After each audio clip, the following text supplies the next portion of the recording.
Hello guys, welcome to the next edition of Witchwood card reviews. First impressions with yours truly, the arena specialist, the tournament master. I've won several tournaments. We have a priest card. Coffin Crasher. 6 mana, 6/5, Death Rattle effect. Summon a Death Rattle minion from your hand. Dude, this card reminds me of Voidcaller. And Voidcaller was so powerful, right? So obviously, the minion that comes right into mind is the 9 mana 4/8 lifesteal Obsidian Statue. That's what you want to do with this.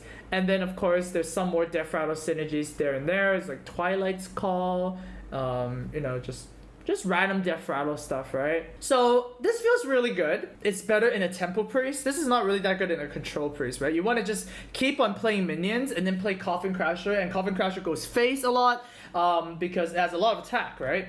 Voidcaller was not insanely... It was really good because it was 4 mana, right? But it was a 3/4. This one is a 6/5, so it's actually very aggressively statted, which is great. So you can trade this off, get a dude, you can go face, and your opponent has to kill it. So I think Coffin Crusher is actually really good. There's a lot of good synergies. N'Zoth is rotating out though, so we'll see. We'll have to see if Death Rattle decks actually make it without the big Death Rattle god behind it. Alright, next we have Darius Crowley. For 5 mana, you get a 4/4 legendary in Warrior. It has Rush, so it can attack minions immediately when you play it. And it says if this minion kills another minion, gain +2/+2. How freaking boring is this effect, man? How is this a legendary? This is like another boogie monster, right? Like a 5 mana 4/4, killing a minion to get +2/+2. So first of all, you're telling me that you have to kill something that has 3 attack or less, okay? And then it's only like a 5 mana 6/6 rush. That's not good. This card is actually garbage, and it's not even just garbage in play. It's also like really boring, and it's so sad because I love Worgens. I think Worgens are awesome in the WoW universe, but this card is just blah. But as a nice change to an exciting card, we have Emeriss. 10 mana hunter card. Oh my god, 10 mana. What do you get? You get an 80 dragon with battle cry, double the attack and health of all minions in your hand. Wow, that's insane. So obviously it looks really insane, but it is in hunter. It is probably in the worst class to take advantage of this effect, right? Because it doesn't say deal any damage to opponent's face. So you have, and it's also 10 mana 8/8. This is not something that hunters want to play. So you have to abuse this somehow. So how do you abuse this? Well, the best abusers are charged minions. So if you have a Leroy hits for 12 now. If you have a King Crush, it hits for 16. Stuff like that. And if you have any cards that draw new cards, like Stitch Tracker, Jeweled Macaw, cards like that gives you more minions, then this might be okay. But man, this is just in Hunter, man. It's a very big shame. By the way, if dragons can still discover dragons though, right? Because some dragons are getting rotated out. Like Netherspire Historian, I think it's getting rotated out of standard. Like if dragon decks can actually discover this card, then that would be poggers, right? So I think this card is actually better in non-hunter decks than in hunter decks, which is interesting. But yeah, this effect is it's really minion oriented. Next we have Ravencaller. For 3 mana you get a 2/1 battle cry. Add 2 random 1-cost minions to your hand. So you get to draw 2 cards, but you're not going to really draw 2 cards. You just add 2 1-cost minions. I think this is strictly an arena card. It doesn't really look like it'll make constructed. The only time I can see this making it is hand buffs, I guess, but Gadgetzan is rotating out, right? So this one is... Yeah, I think this is just an arena card. Speaking of more arena cards, we have Sound the Bells.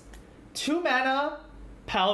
Paladin spell. It's basically a divine strength, right? Give +1/+2 to a minion, but it has echo, so you can play it as many times as you want in that turn.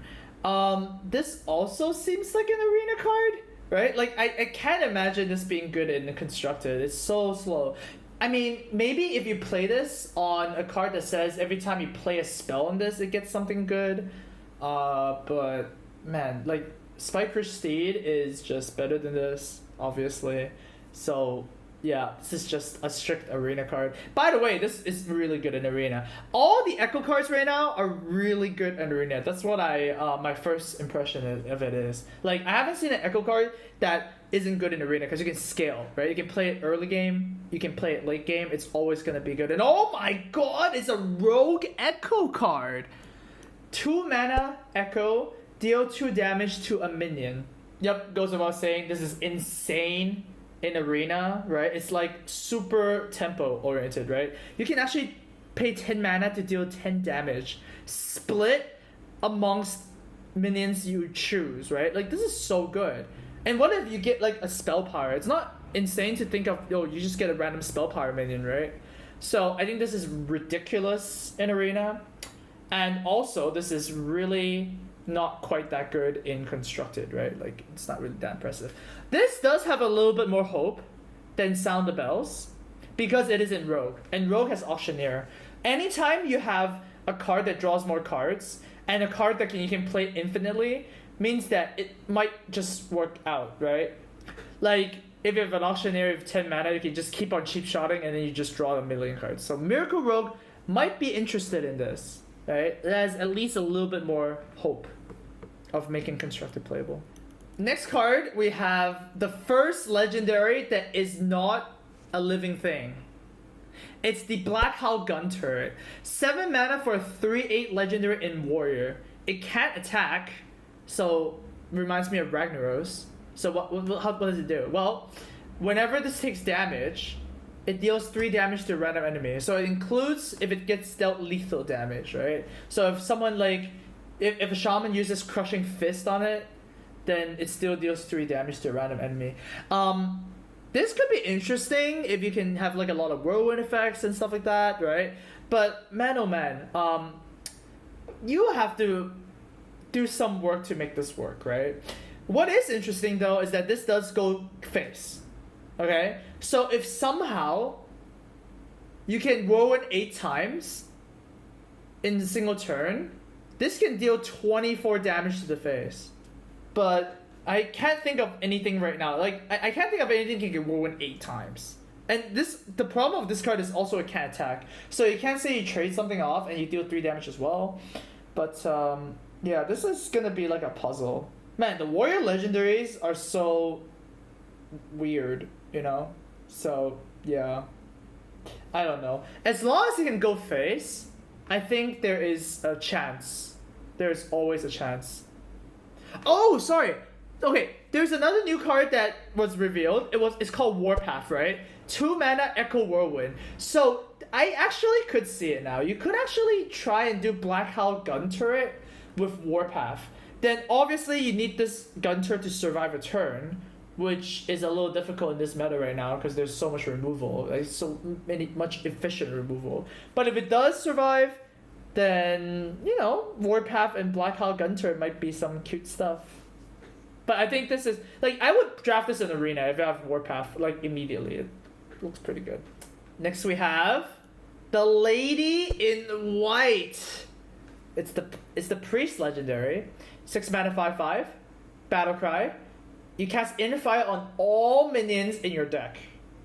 In your deck, okay? So basically, all your minions in your deck has attack equal to health.